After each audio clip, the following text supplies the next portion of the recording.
Bab 771, Akhir. Cahaya di langit hilang. Di langit malam yang gelap, Aiden, yang mengenakan jubah hitam, diselimuti oleh guntur samar ini, berdiri seperti makhluk abadi. Di depannya, sebuah pagoda indah berwarna kuning setinggi sekitar 30 cm berputar perlahan, dengan cahaya kuning redup. Sebuah lingkaran cahaya menyelimuti kekosongan tempat Aiden berada. Sebaliknya adalah kekosongan. Semangat Tiantu sangat ilusi, dan ada bekas kesengsaraan di wajahnya. Saya telah mempraktikkan Taoisme selama lebih dari 130 tahun, dan alam saya telah mencapai alam keabadian duniawi, tetapi saya terjebak di puncak alam ilahi di era akhir zaman Dharma. Saya pikir hari ini akan menjadi kesempatanku untuk memulai jalan menuju keabadian, tapi tak disangka, semuanya menjadi sia-sia. Dia tidak melihat ke arah Aiden, tapi menatap ke langit. Saya tidak ingin hidup di era ini. Saat berikutnya, dia tiba-tiba menoleh untuk melihat ke arah Aiden. Aiden, dunia sekuler ini hanyalah sebuah sangkar. Hampir mustahil bagimu untuk bergerak maju. Pergilah ke Sekte Abadi. Aku benar-benar ingin melihat barang antik lama itu di Sekte Abadi. Apa ekspresimu saat melihat monster sepertimu berubah? Haha. Boom. Tawanya berhenti tiba-tiba, dan jiwanya yang sangat ilusi, seperti kembang api yang cemerlang, meledak menjadi cahaya yang menyilaukan di langit malam dan menghilang sepenuhnya. Orang kuat dari alam dewa kuno yang terkenal di Sundari 100 tahun yang lalu, pedang surgawi abadi, mati dengan tubuh dan jiwanya. Aiden melambaikan tangannya untuk menyingkirkan menara Chongjun, melihat kehampaan tempat Tiantu menghilang, dan kemudian melayang ke tanah. Di depan istana keluarga Li, semua orang tampak kaget saat melihat sosok Aiden jatuh, lalu mereka semua membungkuk dan menyembah. Salam untuk Tuan Aiden. Isabella, Melissa dan yang lainnya tampak bersemangat dan akhirnya menghela nafas lega. Gerakan pedang Tiantu yang berubah menjadi spiritual membuat mereka khawatir sebelumnya. Untungnya, Aiden memiliki Chongjun untuk melindunginya, jika tidak, dia juga akan terluka di bawah pedang ini. Adapun Robert, Boren dan lainnya, hati mereka lega, mereka masih memilih untuk memihak Aiden di saat-saat terakhir, sekarang tampaknya mereka membuat taruhan yang tepat. Selanjutnya, Aiden pasti tidak akan memperlakukan mereka dengan buruk. Di kejauhan, Anbo dari Sekte Pedang Surgawi dan sekelompok tetua dan guru merasa seolah-olah langit telah runtuh dan saling memandang dengan linglung. Kepala keluarga dan master dari keluarga seni bela diri di sekitar mereka, yang awalnya ingin menjalin hubungan dengan Sekte Pedang Surgawi, kini menjauh seperti ular dan kalajengking. Semua orang tahu bahwa Sekte Pedang Surgawi sudah berakhir sekarang. Aiden berjalan ke arah Isabella dan yang lainnya. Kakak, kamu baik-baik saja. Isabella tersenyum tipis. Tiantu tidak melakukan apapun pada kami, tetapi Kera Guntur dan kakak senior Taylor pernah terluka parah sebelumnya. Mata Aiden tertuju pada Taylor dan Kera Guntur yang sedang duduk bersila di tanah. Taylor telah meminum ramuan penyembuhan, dan napasnya perlahan-lahan menjadi stabil, tetapi wajahnya masih pucat. Tuan, saya baik-baik saja. Luka pada bulu putih di dada Kera Guntur sudah mulai berkeropang, namun wajahnya masih lesu, dan terlihat jelas bahwa lukanya serius. Aiden mengangkat alisnya, dan dengan menjentikkan jarinya, dua lingkaran cahaya hijau menembus ke dalam satu orang dan satu kera. Segera, aura mereka pulih dengan cepat, dan luka mereka menjadi stabil dalam sekejap mata, bahkan lebih kuat dari sebelum terluka. Selanjutnya, kembangkan dirimu dengan baik. Ya. Setelah melakukan semua ini, Aiden memandang Faber, Robert dan yang lainnya, dengan ekspresi serius di wajahnya, menangkupkan tinjunya dan berkata, kali ini, Saudara Faber dan Tuan Robert. Faber tersenyum santai, aku beruntung memiliki seorang guru Earth Immortal yang berhutang budi padaku kali ini. Jangan membalas budi kali ini. Aku akan menunggu sampai aku memikirkannya. Aiden tersenyum parau, itulah yang dikatakan Saudara Faber. Faber tertawa, dan dengan gerakan tubuhnya, orang itu menghilang. Sekarang masalahnya sudah selesai, saya akan kembali ke ibu kota. Dasar cabul telah membunuh semua hantu tua Tiantu. Saya tidak tahu akan jadi apa dunia seni bela diri Sundari nanti. Aiden terkekeh ringan dan memandang Robert dan Boren. Dengan jentikan jarinya, beberapa sinar esensi murni mengalir ke tubuh mereka, memungkinkan mereka pulih dari luka mereka dalam sekejap dan bahkan menjadi lebih kuat dari sebelumnya. Terutama Robert dan Boren, aura mereka meningkat satu demi satu, akumulasi mereka di puncak alam transformasi menjadi semakin dalam, dan mereka memiliki secercah harapan untuk mencapai alam dewa legendaris. Mereka berdua merasakan perubahan pada tubuh mereka, wajah mereka memerah karena kegembiraan, dan mereka berdua membungkuk kepada Aiden, terima kasih, Tuan Aiden. Aiden tersenyum tipis, kalian berdua sama-sama. Jika aku tidak ada di masa depan, kerabat dan temanku harus bergantung pada kalian berdua untuk menjaganya. Keduanya tampak serius dan berkata dengan suara yang dalam, jangan khawatir, Tuan Aiden, kami akan melakukan yang terbaik untuk melindungi Anda. Bagus. Aiden tersenyum ringan dan berkata, jika kalian berdua bisa menepati janji, kalian bisa mengharapkan alam dewa. Mendengar ini, mereka berdua gemetar karena kegembiraan dan membungkuk lagi pada Aiden. Adapun Lukas dan yang lainnya, tidak hanya lukanya yang pulih, tetapi tingkat kultivasi mereka juga meningkat ke tingkat yang lebih tinggi. Manfaatnya begitu besar sehingga keluarga pencaksilat di kejauhan begitu iri hingga hampir cemburu. Selesai menangani semuanya di sini. Aiden kemudian perlahan melihat ke arah Anbo dan orang lain dari Sekte Pedang Surgawi yang gelisah di kejauhan. Melihat tatapan Aiden, Anbo dan yang lainnya tiba-tiba gemetar di dalam hati mereka, dan mereka hanya bisa gigit peluru dan membungkuk. Salam untuk Tuan Aiden. Aiden tidak berbicara, hanya memandang beberapa orang dengan tenang. Anbo dan yang lainnya bahkan tidak berani menarik napas dalam-dalam, wajah mereka memerah karena menahan diri, dan mereka sangat khawatir. Jika Aiden ingin membunuh mereka, saya khawatir mereka akan menyerang bersama-sama, dan mereka tidak akan mampu menandingi telapak tangan Aiden. Menghadapi orang-orang sekuat itu, mereka tidak lagi berpikir untuk melawan. Ketika Anbo dan yang lainnya hampir pingsan, Aiden akhirnya berbicara perlahan. Saya tidak punya dendam terhadap Sekte Pedang Surgawi. Semuanya terjadi karena aliansi antara Sekte Abadi dan keluarga Palmer di ibu kota. Sekarang, Tiantu sudah mati. Apakah Anda akan membalaskan dendamnya? Anbo gemetar dan membungkuk, tidak berani. Aiden tampak acuh tak acuh, saya tidak peduli apa yang Anda pikirkan. Jika Anda ingin membalas dendam, Anda bisa datang kepada saya kapan saja. Jika saya mengetahui bahwa Anda berani menyakiti kerabat dan teman saya akan mencabut Sekte Pedang Surgawi. Anbo dan yang lainnya membungkuk lebih rendah lagi. Bahkan nenek moyang dengan budidaya abadi duniawi pun dipenggal, kami yang bahkan tidak berada di alam dewa, ingin membalas dendam dari Anda, bukankah kami mencari kematian? Setelah Aiden mengatakan semua ini, dia melambaikan tangannya. Ayo kita bubar. Tentara siluman di Istana Surgawi di kejauhan dan penjaga keamanan Istana Keluarga Li segera mengambil tindakan, apakah mereka tamu dari kelompok lebah hijau atau anggota keluarga seni bela diri yang berteman dengan keluarga Li, mereka semua perlahan-lahan pergi dengan ekspresi rumit saat ini. Setengah jam kemudian, rumah keluarga Li di kaki Gunung Ming akhirnya kembali tenang. Di aula villa, Aiden dan Jonathan duduk di kursi utama. Saya ingin memperkenalkan Anda kepada teman baru, silakan masuk. Wus. Di mata semua orang yang terkejut, sesosok tubuh muncul dari udara tipis seperti kabut abu-abu, dan kemudian memadat menjadi sosok lelaki tua berambut abu-abu. Itu adalah Tuan Dunia Bawah. Babak 772, monster-monster tua keluar satu demi satu. Aura Master Netherworld mengejutkan Isabella dan yang lainnya, tapi Melissa dan Erdem tidak terkejut sama sekali. Begitu Master Netherworld muncul, dia menarik napas dalam-dalam, wajahnya serius, dan dia berlutut dan membungkuk kepada Aiden. Tuan. Dia telah mengatakan sebelumnya bahwa selama Aiden bisa membunuh Tiantu, hidupnya akan menjadi milik Aiden. Sekarang Aiden telah melakukannya, dia tentu saja tidak akan mengingkari janjinya. Dengan kekuatan tempur yang ditunjukkan Tiantu sebelumnya, bahkan jika dia menerobos ke dalam gua abadi bumi yang legendaris dan berlatih selama 100 tahun lagi, dia tetap bukan tandingannya. Dapat dikatakan bahwa Aiden membalas dendam yang mustahil baginya, ini saja sudah cukup untuk membuatnya dengan tulus menyerah. Melihat ekspresi terkejut dan curiga dari Jonathan, Isabella dan yang lainnya, Aiden pertama-tama meminta Tarik untuk berdiri dan berkata sambil tersenyum, "Kakek, saudari, mulai hari ini, ketika saya tidak di sini, keselamatan dari rumah keluarga Li akan diserahkan kepada Tuan Tarik di dalam ilahi." Alam ilahi. Isabella dan yang lainnya saling memandang dengan keterkejutan di mata mereka. Selanjutnya, berita bahwa Erdem dan Melissa juga dipromosikan ke alam dewa mengejutkan semua orang dan membuat mereka tidak bisa berkata-kata untuk waktu yang lama. Erdem baik-baik saja. Bagaimanapun, dia adalah murid utama surgawi Dao. Setelah berlatih selama bertahun-tahun, dia hanya selangkah lagi dari alam dewa.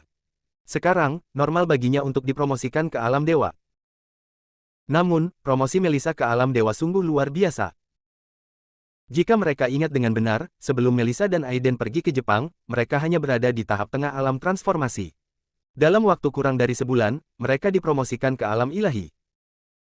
Bahkan mengendarai roket pun tidak secepat itu, bukan? Pada saat ini, bahkan Isabella, Nico, dan lainnya pun mengalami kesurupan. Melissa merasa sedikit malu dilihat oleh semua orang. Saudari Isabella, jangan lihat aku seperti ini. Karena aku bertemu Aiden di Jepang, aku cukup beruntung bisa dipromosikan ke alam dewa. Isabella mengerutkan bibirnya dan bercanda, jika itu masalahnya, aku seharusnya pergi ke Jepang juga. Cek, aku juga ingin kesempatan bagus. Melissa mengedipkan matanya yang besar dan menatap Aiden. Aiden tersenyum tak berdaya, lain kali aku pergi ke Jepang, aku akan membawamu bersamaku. Saya tidak berani, kali ini Anda telah menjungkir balikkan negara Jepang. Jika Anda pergi lagi, Anda mungkin akan dikepung dan dipukuli oleh tentara, bukan? Tiba-tiba, penonton tertawa terbahak-bahak. Merasakan gelak tawa kerabat dan sahabatnya, Aiden merasakan kedamaian dan kehangatan di hatinya, hal-hal itulah yang mati-matian ia lindungi. Namun, saat ini, dia masih terlalu lemah untuk melindungi semua ini.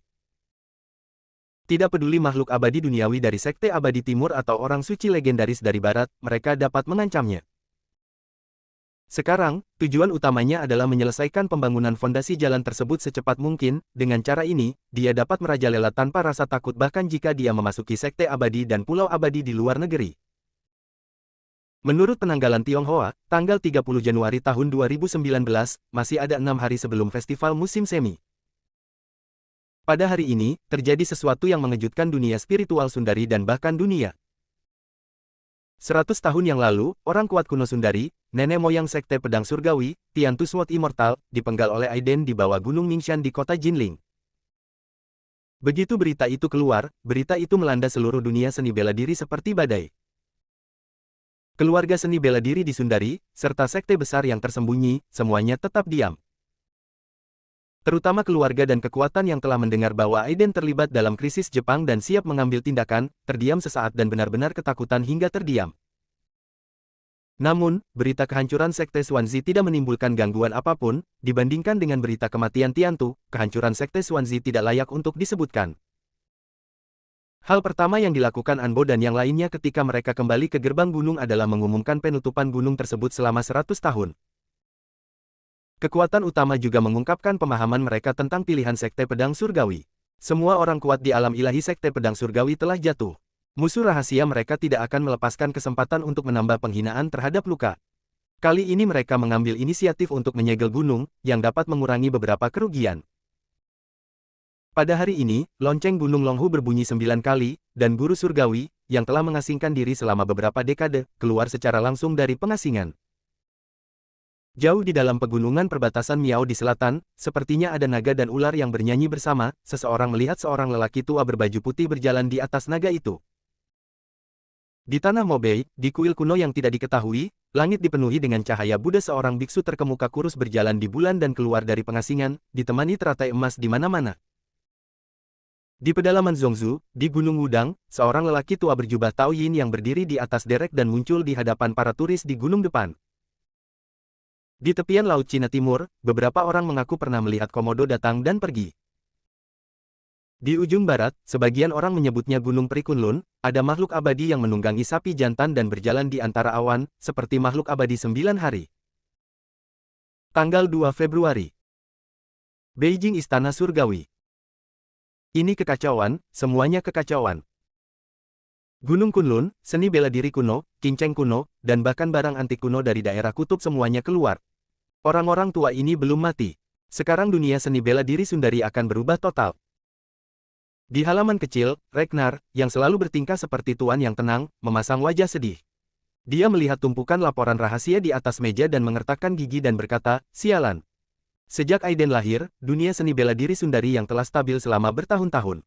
Ombaknya terus berdatangan, tapi untungnya masih terkendali, jadi kali ini lebih baik. Hantu tua Tiantu meninggal, tetapi pertarungan antara keduanya mereka mengeluarkan semua orang tua yang telah bersembunyi entah sudah berapa tahun. Faber berbaring di kursi anyaman dengan senyuman lucu, memandangi kenari yang dilemparkan ke dalam mulutnya, dan berkata sambil tersenyum, "Guru, percuma saja kamu merasa cemas. Kami bukan tandingan monster tua ini. Tapi bukankah kita masih punya nenek moyang?"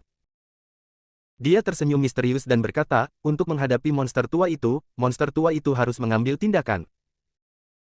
Ragnar menggembungkan janggutnya dan melotot dengan marah. Tepat ketika dia hendak mengajarinya apa artinya menghormati guru, dia tiba-tiba merasakan kekuatan pemikiran spiritual yang sangat besar datang, dan dia tiba-tiba tersenyum dengan senyuman di wajahnya, menatapnya dengan simpati Faber, yang terobsesi dengan kematian. Entah kenapa, Faber tiba-tiba merasakan bulu kuduknya berdiri, dan perasaan krisis melonjak di dalam hatinya. Leluhur. Sebelum dia bisa memohon belas kasihan, dia mendengar suara ledakan, dan sebuah cetakan tangan besar seputih batu giok tiba-tiba menghantamnya di udara. Asapnya hilang.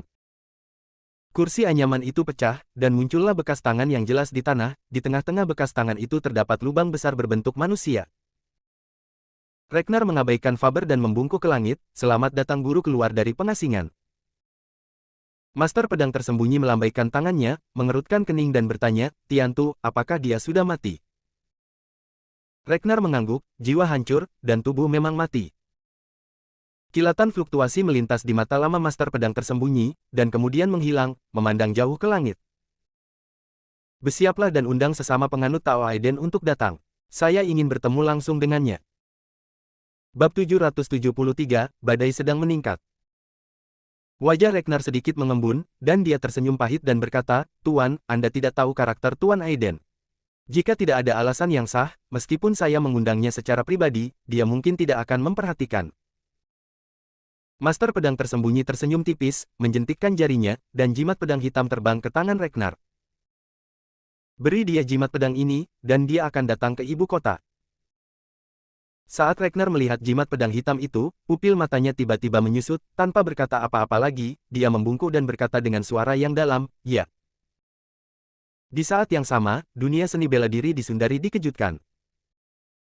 Di tanah suci Mesir kuno di barat, terdapat sebuah piramida besar yang belum pernah ditemukan oleh teknologi modern. Patung dewa berwajah manusia berbentuk ular yang memegang tongkat kerajaan bersinar terang, dan wajah penyihir pengorbanan yang tak terhitung jumlahnya yang mengenakan jubah pengorbanan putih di bawahnya berubah drastis. Yang mulia Dewa Roh Ular telah bangkit kembali. Akankah tanah suci kuno kita akhirnya menerangi dunia lagi? Temui Dewa Roh Ular. Lusinan penyihir pengorbanan dengan aura kuat berlutut di tanah satu demi satu, wajah mereka penuh kesalehan. Bus. Ketika gelombang spiritual yang kuat menyapu segala arah, seluruh alun-alun pengorbanan langsung berubah menjadi lautan emas. Di mata semua orang yang tidak percaya, patung batu dengan tubuh ular dan wajah manusia berubah menjadi manusia seperti dewa yang terbuat dari emas. Lampu. Pengikutku, sekarang tahun berapa? Imam besar botak di atas tampak bersemangat dan berkata dengan hormat, Tuan Hui Dewa Roh Ular, sekarang tahun 2019, dan sudah 180 tahun sejak terakhir kali Anda muncul sebagai orang suci. Pria botak bertubuh ular itu memiliki wajah yang lembut dan seluruh tubuhnya diselimuti cahaya keemasan, dia mengangguk dan melihat ke arah timur jauh. Di era hukum suci, akankah timur kuno dihidupkan kembali kali ini? Begitu matanya bergerak, cahaya ilahi keemasan gelap mengalir ke alis imam besar yang botak, mata imam besar dengan budidaya ilahi tiba-tiba menjadi seperti kesurupan, dan dalam sekejap mata, dia berubah menjadi aliran air. Cahaya dan melesat ke arah langit. Saat semua orang terkejut, suara pria botak bertubuh ular terdengar di hati semua orang. Era hukum suci akan datang, dan timur kuno akan menjadi tempat pelopor kebangkitan Roh Kudus. Orang-orang yang beriman, manfaatkan kesempatan ini. Di bawah, banyak penyihir korban tertegun sejenak, dan kemudian tiba-tiba menjadi bersemangat. Apakah akhir zaman Dharma akhirnya akan segera berakhir? Mediterania. Tempat rahasia di Tanjung, yang tertutup kabut sepanjang tahun dan tidak pernah melihat matahari. Melalui kabut, Anda bisa melihat bahwa kedalaman air laut sebenarnya kaya akan darah. Saat ini, angin laut sedang bergulung-gulung, air laut yang berdarah menyebar dengan cepat, dalam sekejap mata, air laut yang jaraknya puluhan mil telah berubah menjadi darah. Wus. Di lautan darah, sosok berwarna merah darah perlahan mengembun. Sosok merah darah ini dipenuhi aura dingin. Wajahnya sepucat kertas, dan dia mengenakan jubah hitam, seperti bangsawan kuno dari abad terakhir. Di mana penjaga darah? Wus wus wus. 12 ksatria, seperti ksatria yang keluar dari abad pertengahan barat, berjalan keluar dari kabut dan berlutut dengan satu kaki di laut. Selamat datang di kelahiran Tuan Leluhur Darah. Kuil Kegelapan, Tanah Leluhur. Patung malaikat jatuh, yang melambangkan kekuatan tertinggi kuil kegelapan, tiba-tiba hancur saat ini. Sosok hitam yang diselimuti kabut hitam perlahan keluar. Semua master di kuil kegelapan terkejut saat ini saat mereka melihat sosok hitam itu, mereka semua berlutut dan menyembah. Selamat datang Tuan Malaikat Kegelapan untuk keluar dari pengasingan. Vatikan. Di sebuah gereja kuno yang ada pada abad pertengahan, cahaya suci tiba-tiba bersinar, dan Roh Kudus berjubah putih perlahan turun dari langit, mengguncang seluruh Vatikan. Di India kuno, di 10.000 pagoda Dharma, biksu botak berlutut di tanah untuk menyambut kelahiran Buddha Vajra yang tinggi. Pada saat ini, semua tempat kuno di dunia bergerak satu demi satu, dan aura yang kuat membuat sistem pemantauan satelit di seluruh dunia sibuk. Termasuk Amerika Serikat, Inggris, Prancis, dan negara-negara barat lainnya, departemen khusus sedang sibuk saat ini. Di web gelap, seseorang bahkan menyampaikan berita di forum gelap. Zaman akhir Dharma akan segera berakhir, dan era baru Dharma suci akan memimpin kebangkitan dari timur kuno. Kesempatan untuk menjadi dewa atau orang suci hanya kali ini saja. Itu tergantung pada apakah Anda bisa merebutnya. Ayo. Segera setelah wahyu ini keluar, seluruh dunia gelap terguncang dan mendidih. Setelah keaslian berita dikonfirmasi oleh beberapa tokoh besar, semua pembangkit tenaga listrik veteran di alam dewa tidak bisa duduk diam. Di Sundari Timur, tempat misterius dan berbahaya itu, apakah benar-benar ada peluang untuk menjadi orang suci? Bisa dibayangkan, terlepas dari apakah itu benar atau salah, selama masih ada kesempatan, dewa-dewa kuno yang mendekati umur panjang ini akan mengambil risiko. Dalam periode waktu berikutnya, dunia seni bela diri di Sundari mungkin akan menjadi sangat semarak. Setelah menerima berita tersebut, Ragnar dan ahli lainnya dari istana-istana surgawi menjadi pucat, tetapi tidak ada yang dapat mereka lakukan. Untuk sementara waktu, dunia seni bela diri Sundari menjadi fokus perhatian seluruh dunia dan didorong ke garis depan. Sebagai orang terkuat di negara Sundari saat ini, Aiden bahkan lebih diperhatikan oleh kekuatan di seluruh dunia. Tentunya jika Anda ingin memasuki negara Sundari dan meraih keberuntungan menjadi orang suci dan abadi, Anda tidak hanya harus mempertimbangkan istana surgawi, tetapi juga memperhatikan orang paling berkuasa di negara Sundari. Dilihat dari rekor sengit yang sebelumnya, tidak ada seorang pun di seluruh planet ini yang dapat menandinginya. Saat ini, para dewa hampir tidak terlihat, tetapi Aiden membunuh para dewa seperti ayam, yang membuat para dewa sejati kuno di barat sangat ketakutan. Jangan bicara tentang pertempuran antara Aiden dan apa yang disebut pendekar pedang kuno Sundari. Anggap saja orang ini menghancurkan Legiun Cobra dan armada campuran ke-9 di Jepang. Kekuatan seperti itu mungkin bukanlah sesuatu yang bisa dicapai oleh dewa biasa. Menghadapi orang kuat seperti itu, kapal perang dan pesawat tempur supersonik tidak ada gunanya. Jika Anda ingin membunuhnya, kecuali orang suci itu datang sendiri, akan sulit bahkan jika lebih dari selusin dewa sejati yang kuat mengelilingi Anda. Orang-orang China itu suka membual tentang prestasinya. Sekalipun orang ini bisa lolos dari tentara Jepang, itu karena militer Jepang tidak sempurna. Saat ini di bumi, ilmu pengetahuan dan teknologi serta kekuatan masih menjadi protagonis, bahkan di alam dewa dan bahkan orang suci tidak ada cara untuk menghindari kehancuran senjata nuklir. Dia hanyalah seorang pejuang Sundari. Apakah Anda benar-benar mengira dia adalah dewa? Itu benar. Orang lain melompat untuk menanggapi. Pada tahun 1980-an, Amerika Serikat mengembangkan senjata nuklir kiloton, yang jangkauan kekuatannya dapat dikurangi hingga ke kota. Bahkan ada ranjau darat nuklir dan bom nuklir portabel. Bahkan peluncur roket nuklir individu meskipun hal ini sangat mematikan, kerusakan yang ditimbulkannya sangat kecil. Dan sekarang 20 atau 30 tahun telah berlalu. Siapa yang tahu apakah negara-negara besar di dunia belum mengembangkan senjata nuklir baru atau bahkan senjata ampuh dan canggih lainnya. Seperti senjata elektromagnetik, senjata berbasis ruang angkasa, peluru artileri orbital, DEL. Kerumunan itu berisik. Ini adalah rahasia paling inti suatu negara, hanya sedikit orang yang bisa mengetahuinya, dan kebanyakan orang hanya bisa menebak-nebak. Babak 774, satu lagi alam ilahi. Tidak ada gunanya membahas kekuatan besar di dunia. Bagaimana mereka bisa mengambil inisiatif untuk memprovokasi makhluk seperti itu ketika Aiden tidak mengambil inisiatif untuk memprovokasi dan menyebabkan kerusakan signifikan pada negara-negara besar di dunia? Tahukah Anda, ketika orang sekuat itu bergerak, bom nuklir humanoid lebih kuat dari tentara biasa? Saya pikir strategi lebih banyak Departemen Nasional adalah menjalin hubungan persahabatan dengan orang-orang kuat seperti itu, bukan? Ide bernama pengamat berbicara. Melihat ini, semua orang terdiam. Saat itu, orang yang berkuasa di alam dewa bisa membuat negara kecil menyerah. Saat ini, meskipun senjata ilmu pengetahuan dan teknologi telah maju, ketika dihadapkan dengan keberadaan seperti Aiden yang sebanding dengan orang suci abadi di bumi, kekuatan besar dunia mungkin tidak memilih untuk melawan mereka kecuali mereka harus melakukannya. Menurut apa yang kamu katakan, selama Aiden tidak memprovokasi 5 negara kuat, bisakah dia berjalan menyamping di bumi? Seseorang bertanya dengan tenang di bawah. Menurut informasi yang dikumpulkan di forum, memang sulit bagi pasukan biasa dan senjata konvensional untuk membunuh Aiden.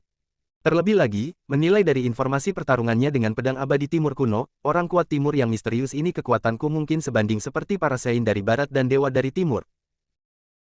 Kecuali orang suci pengadilan suci yang legendaris, leluhur darah dari klan darah, dan dewa bumi Sundari masih hidup, mungkin dia masih bisa dikendalikan.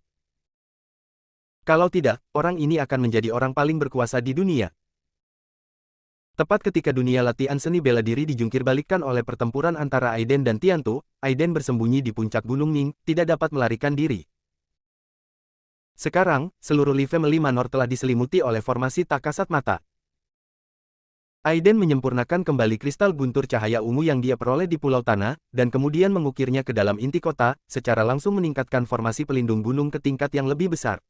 Itu cukup kuat untuk menahan serangan gabungan dari beberapa orang kuat di puncak alam ilahi, dan dapat dikatakan tidak dapat ditembus. Keluarga Duan, mantan keluarga No. 1 di kota Jinling, telah pindah dari Mingshan. Separuh dari Mingshan dimiliki oleh keluarga Li. Dilihat dari kejauhan, sebuah mangkuk besar transparan terletak terbalik dari tengah gunung Mingshan hingga kaki. Di puncak gunung Ming semakin tenggelam dalam kabut putih, dari kejauhan terasa seperti negeri dongeng. Boom! Raungan rendah dan keras terdengar, dan kabut putih di puncak gunung Ming tiba-tiba tersapu. Kilatan api merah melesat ke langit, menerangi separuh gunung Mingshan, semua orang di rumah keluarga Li tiba-tiba terkejut. Jauh di langit, api merah memenuhi langit, dan sepertinya ada aroma samar menyegarkan yang membuat orang mabuk. Isabella dan orang lain yang sedang bermeditasi di atap villa tiba-tiba mengubah ekspresi mereka saat ini. Aroma pil ini saja sudah membuat mereka banyak meningkatkan budidayanya, pil jenis apa yang dimurnikan Aiden. Saat hati semua orang terguncang, mereka semua menengadah ke langit dan melihat sosok Aiden perlahan berdiri dari lampu merah di langit. Terima. Dia memegang botol giok putih berpinggang panjang di tangannya dan meminumnya dengan lembut. Tiba-tiba, botol giok putih polos itu tiba-tiba mengeluarkan lingkaran cahaya putih terang, dan ketika kekuatan menelan yang besar meledak, langit dipenuhi air dalam sekejap. Cahaya api ditelan oleh botol giok putih. Di bawah tatapan semua orang, Aiden melangkah maju, seperti pedang tajam, dan mendarat di atap villa dalam sekejap mata. Saat ini, hanya Isabella dan Melissa yang berada di atap. Melihat Aiden kembali, keduanya tampak penuh rasa ingin tahu. Besar. Aiden tersenyum tipis, merentangkan telapak tangannya, dan ramuan merah menyala seukuran mata naga terbang keluar dari botol giok putih dan mendarat di tangannya.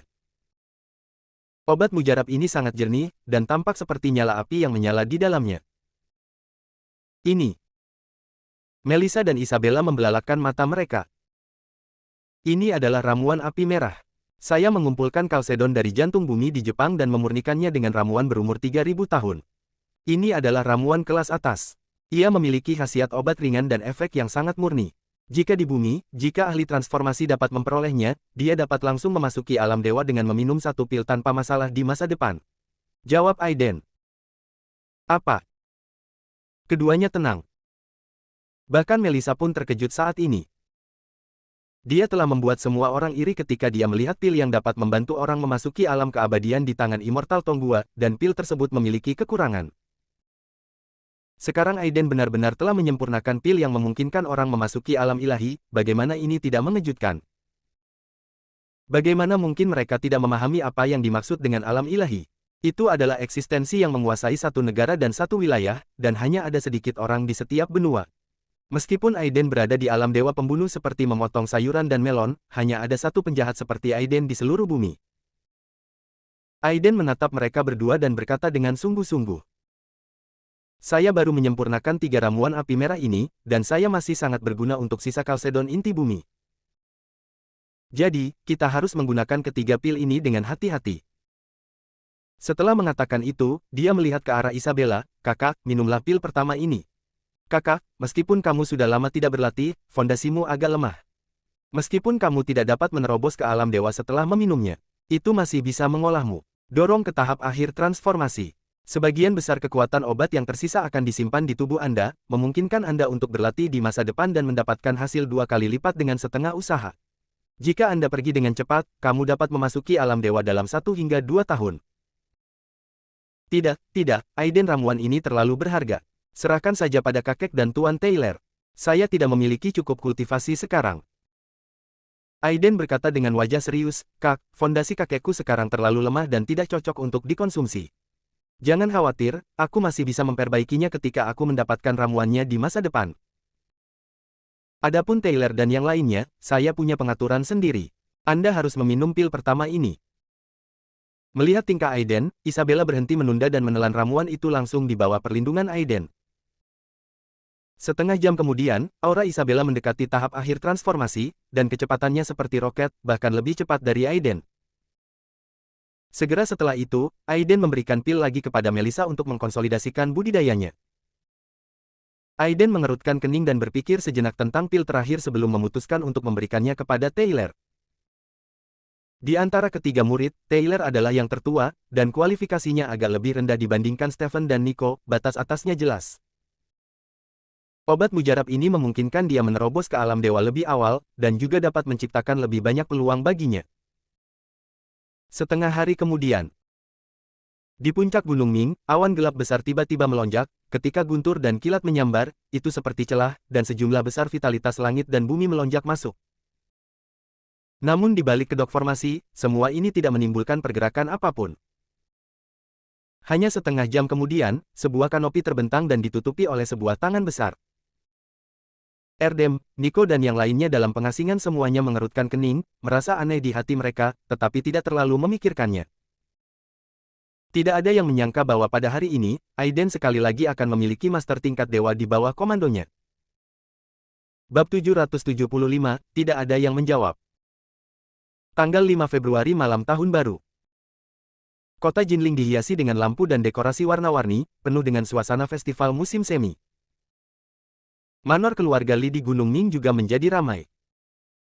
Hanya sedikit orang termasuk Aiden dan Isabella yang mengetahui tentang terobosan rahasia Taylor ke alam dewa, dan itu dianggap sebagai salah satu kartu truf dari rumah keluarga Li. Ayah dan anak yang sibuk, Ilyas dan Jonathan, serta para eksekutif kunci grup lebah hijau, juga diundang ke Manor untuk merayakannya. Pada akhirnya, Aiden maju ke depan, yang membuat banyak eksekutif kunci grup lebah hijau yang sudah lama dikagumi dengan penuh semangat. Mereka bisa melihat legenda grup tersebut. Tuan Aiden, pimpinan perusahaan, bangga dengan mereka. Setelah makan malam, ketenangan kembali ke villa. Dua sosok mendarat di depan pintu rumah keluarga Li, itu adalah Faber dan Ragnar, guru dan murid. Penjaga di pintu sepertinya tidak bisa melihat mereka berdua. Ragnar melihat susunan perisai cahaya yang tak terlihat di kejauhan dengan ekspresi yang sedikit rumit. Formasi ini membuatnya sadar akan krisis yang fatal. Dia pasti berada dalam bahaya jika dia memaksakan diri. Faber mengerutkan kening dan berkata, Guru, ada apa?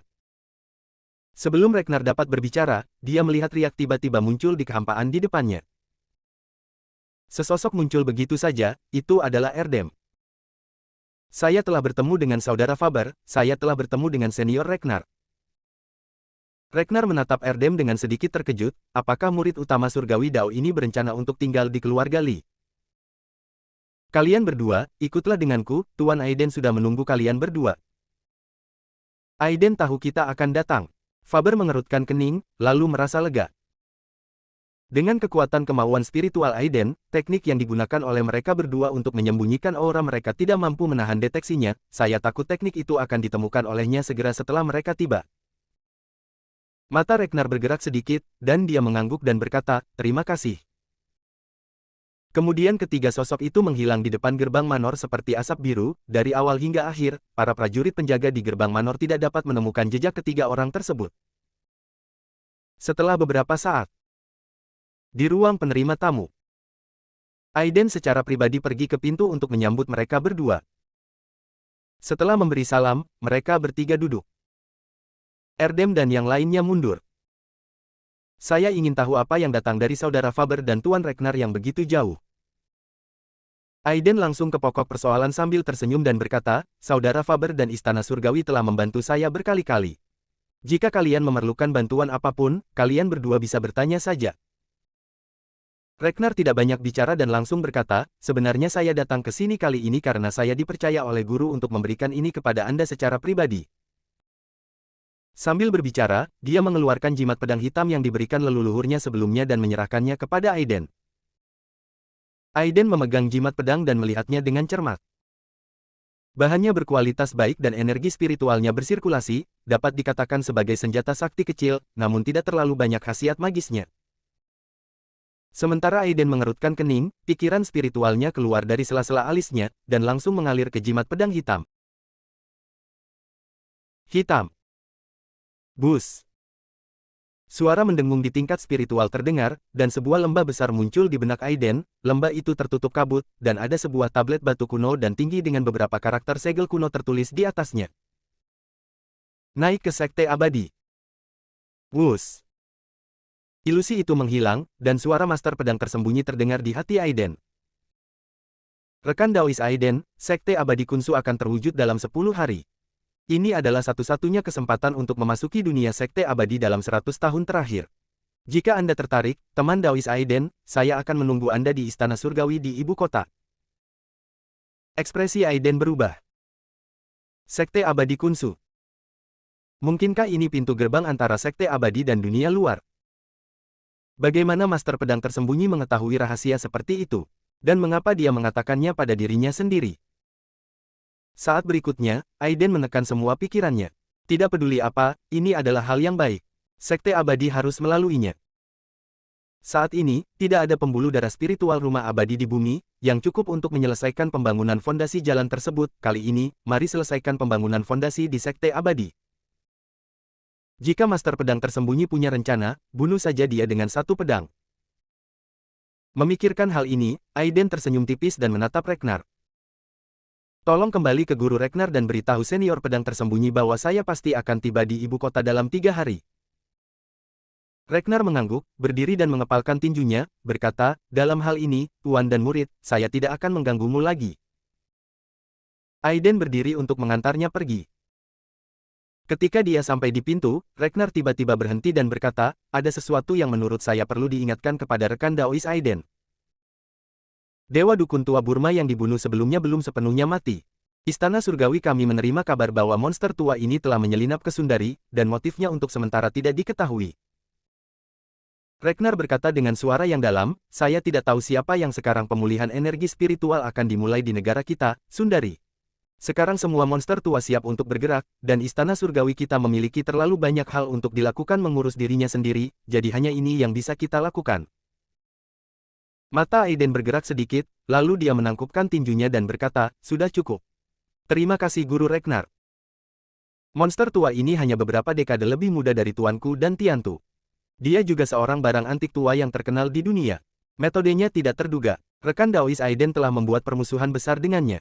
Kamu harus berhati-hati dalam hal ini. Aiden tersenyum tipis, jika dia berani datang, saya akan pastikan dia tidak pernah kembali. Ragnar tertawa dan pergi bersama Faber. Setelah mengantar kedua orang itu pergi, Aiden sedikit menyipitkan matanya, dewa penyihir tua. Kekuatan orang ini tidak lemah. Di seluruh istana keluarga Li, tidak ada seorang pun yang menjadi musuhnya kecuali dirinya sendiri. Lebih baik menemukan dan menghilangkan masalah serius seperti itu sedini mungkin. Menurut jaringan intelijen Istana Surgawi, jika lelaki tua ini aktif di Sundari, dia pasti akan mengungkapkan petunjuknya, dan jika saatnya tiba, dia akan buru-buru membunuhnya. Aiden tidak terlalu memikirkan masalah dewa penyihir tua itu. Dan jauh di keluarga Clarke di Muteburi. Sekarang, karena perawatan Aiden dan keluarga Sanders, Milo telah dipromosikan menjadi tim inti kota Muteburi, dapat dikatakan bahwa dia telah mencapai langit dalam satu langkah, dan inilah saatnya dia bangga. Dari kesuksesannya. Namun, setelah melihat trik luar biasa Aiden, dia sepenuhnya menganggap Aiden sebagai dewa, dan sangat baik kepada Erika dan keluarga Li. Erika tidak ada hubungannya dengan suaminya. Saat ini, ruang tamu keluarga Clarke didekorasi dengan sangat hangat oleh Erika, dan suasana festival musim semi ada di mana-mana. Setelah makan malam, Milo duduk di sofa di ruang tamu dan menonton gala festival musim semi. Dan Erika sedang menyulam tusuk silang besar. Melihat jam di dinding, Erika mengerutkan kening dan berkata, "Milo, telepon Victoria. Menurutmu seperti apa dirimu jika tidak pulang selarut ini saat tahun baru Imlek?" Milo tertawa dan berkata, "Anak muda, senang sekali bisa keluar dan berkumpul. Tuan muda dari Sand Hall ada di sini kali ini, jadi Victoria bisa mengenalnya." Erika mengerutkan kening, "Kekacauan apa ini? Milo, aku memperingatkanmu, jangan gunakan taktik resmimu pada putrimu. Segera hubungi Victoria dan minta dia kembali. Besok kita akan ke Jinling untuk memberi ucapan selamat tahun baru." "Ah, pergi besok." "Apa, kamu tidak mau pergi?" "Pergi." Milo sangat gembira. Keluarga Lee saat ini berbeda dari dulu. Bagaimana mungkin dia tidak ingin pergi? "Aku akan segera bertarung." Setelah beberapa saat, ekspresi Milo menjadi sedikit aneh, tidak ada yang menjawab. Erika di samping tidak tahu kenapa, tapi hatinya tiba-tiba tenggelam. Ditelepon lagi, tetap tidak ada yang menjawab. Senyuman di wajah Milo menghilang dan dia dengan cepat memutar nomor. Tapi tetap tidak ada yang menjawab. Mendengarkan nada buta di telepon, ekspresi Milo dan Erika langsung berubah menjadi jelek. Terjadi masalah. Bersambung.